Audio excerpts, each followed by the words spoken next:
Major এডুকেশনের প্রথম পেপারের শেষ মুহূর্তের ব্রহ্মাস্ত্র সাজেশনমূলক মাস্টার ক্লাসে তোমাদের প্রত্যেককে স্বাগত জানাই। শুরুতেই এই সম্পূর্ণ সিলেবাস থেকে আমরা এমন কিছু কোশ্চেন সাজেশন আকারে আলোচনা করব যেগুলো পরীক্ষায় 5 নম্বরের জন্য আসতে পারে, আবার 10 নম্বরের জন্য আসতে পারে।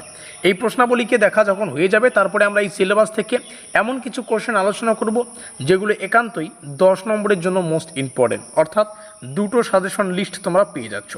প্রথমে যে কোশ্চেনগুলো 5 এবং 10 উভয় নম্বরের জন্য গুরুত্বপূর্ণ, এরকম তোমরা 18খানা কোশ্চেন জানতে পারবে। আর যেগুলো শুধুমাত্রই 10 নম্বরের জন্য প্রযোজ্য, সেগুলো 10 থেকে 12টা কোশ্চেন জানতে পারবে। এবার তোমার চয়েস, তুমি এখান থেকে যে কোনো একটা সাজেশন ফলো করলেই কিন্তু পাস করতে পারবে। হয় প্রথম সাজেশনটা ফলো করো, না হলে দ্বিতীয় সাজেশনটা ফলো করো। আশা করি বোঝাতে পারলাম। তো চলো ভিডিওটি শুরু করছি। তো ব্যাপার হচ্ছে, আমরা বাঁকুড়া ইউনিভার্সিটির মেজরের প্রথম পেপার মেজর 5 এডুকেশনের সম্পূর্ণ সিলেবাস থেকে এই সাজেশনটা তৈরি করেছি বিভিন্ন পরীক্ষা নিরীক্ষা করে। এই সাজেশনের পিডিএফ তোমরা ফ্রিতে ডাউনলোড করতে পারবে যদি আমাদের হোয়াটসঅ্যাপ গ্রুপে থেকে থাকো। যারা জানো না, তোমাদের সুবিধার্থে জানিয়ে রাখি, আজকের এই ভিডিওর ডেসক্রিপশন বক্সে আমাদের অফিসিয়াল হোয়াটসঅ্যাপ গ্রুপ লিঙ্ক রয়েছে। যারা এখনও পর্যন্ত আমাদের হোয়াটসঅ্যাপ গ্রুপে যুক্ত হওনি, তোমরা যাও, লিঙ্কে ক্লিক করে আমাদের হোয়াটসঅ্যাপ গ্রুপে যুক্ত হয়ে নাও। বাঁকুড়া ইউনিভার্সিটির যে কোনো সেমিস্টারের এক্সাম ওরিয়েন্টেড নোটপত্র সংগ্রহ করতে অতি অবশ্যই আমাদের যে অফিসিয়াল যোগাযোগ নম্বর, এখানে যোগাযোগ করে নোটপত্র সংগ্রহ করতে পারবে। তোমরা চাইলে চতুর্থ সেমিস্টারেরও নোটপত্র সংগ্রহ করতে পারো, কিংবা এই সেমিস্টার পাস করে পঞ্চম সেমিস্টারের যে নোটপত্র, সেটা কিন্তু সেমিস্টারের শুরু থেকেই সংগ্রহ করতে পারো। তো অতি অবশ্যই আমাদের অফিসিয়াল যোগাযোগ নম্বরটা সেভ করে রাখবে। চলো গুরুত্বপূর্ণ প্রশ্নাবলীকে শুরু করছি এবং দেখে নিচ্ছি প্রত্যেকটা প্রশ্ন। শিক্ষাগত মনোবিজ্ঞানের অর্থ, প্রকৃতি, পরিধি, মনোবিজ্ঞান ও শিক্ষার মধ্যে সম্পর্ক, শিক্ষণ আর শিক্ষণ প্রক্রিয়ার শিক্ষাগত মনোবিজ্ঞানের ভূমিকা, বৃদ্ধি, বিকাশ, এদের মধ্যে পার্থক্য, আর অতি অবশ্যই বৃদ্ধি কি, বিকাশ কি, এই কনসেপ্ট ভালো করে ক্লিয়ার রাখা গুরুত্বপূর্ণ বা ক্লিয়ার রাখা জরুরি। বৃদ্ধির বিভিন্ন পার্ট সম্পর্কে জানতে চাই, এগুলো পড়বে। কৈশোরকালের প্রধান বৈশিষ্ট্য, শৈশবকালের সামাজিক, শারীরিক এবং আবেগীয় বিকাশ, পিয়াগের জ্ঞানীয় বিকাশ তত্ত্ব মোস্ট ইম্পর্টেন্ট একটা কোশ্চেন, 5এও আসতে পারে, 10এও আসতে পারে। কোলবার্গের নৈতিক বিকাশ তত্ত্বের স্তর, শিখনের সংজ্ঞা বৈশিষ্ট্য, শিখনকে প্রভাবিতকারী উপাদান, প্যাভলভের ক্লাসিক্যাল কন্ডিশনিং তত্ত্ব, তারপরে স্কিনারের অপারেন্ট কন্ডিশন মোস্ট ইম্পর্টেন্ট, থর্নডাইকের ট্রায়াল অ্যান্ড এরর শিখন তত্ত্ব পড়বে। কোহলারবার্গের ইনসাইটফুল শিখন পড়বে। শিখন স্থানান্তরের ধারণা প্রকারভেদ পড়বে।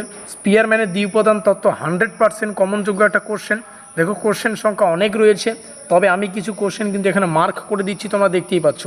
এই স্পিয়ারম্যানের দ্বিউপাদান তত্ত্ব, থর্নডাইকের ট্রায়াল অ্যান্ড এরর তত্ত্ব, এখানে রয়েছে স্কিনারের অপারেন্ট কন্ডিশন তত্ত্ব, আর কি মার্ক করলাম এখানে, পিয়াজের জ্ঞানীয় বিকাশ তত্ত্ব, এগুলো পড়বে। আর এখানে বৃদ্ধি ও বিকাশ রয়েছে, মনোবিজ্ঞান ও শিক্ষার মধ্যে সম্পর্ক রয়েছে। এই কোশ্চেনগুলো 100% ইম্পর্টেন্ট।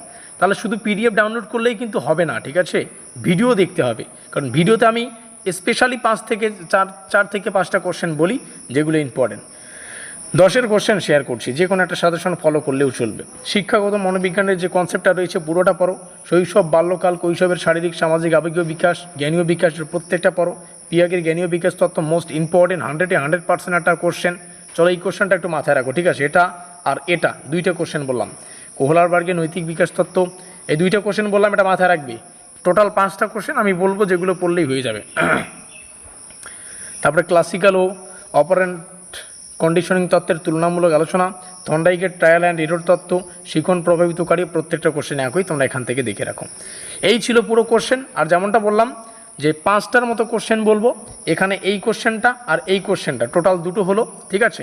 আর উপরের লিস্ট থেকে আমি 3টে কোশ্চেন বলে দিচ্ছি, একটু ভালো করে দেখো।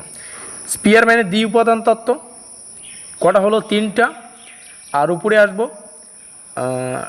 ট্রায়াল অ্যান্ড এরর, ঠিক আছে, 4টা।